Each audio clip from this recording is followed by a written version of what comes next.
नमस्कार मुझे राजपूत बनवाने धुमावटा ग्राम पंचायत सरपंच आपण मैंने जानी थे जेनटा कि आपण मैंने भत्ता जेन पाउछन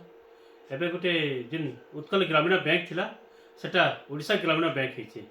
आ सेतिरे बहुत लोकन तामने भत्ता पेंशन पाउथले आ सेटा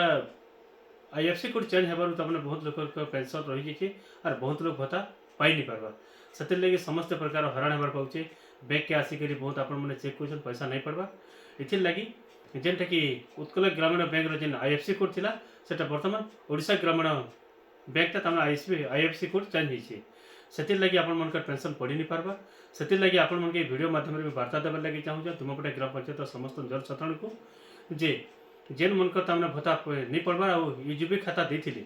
हमर ओडिशा बैंक जेन होइछे और सही पासबुक एवं आधार कार्ड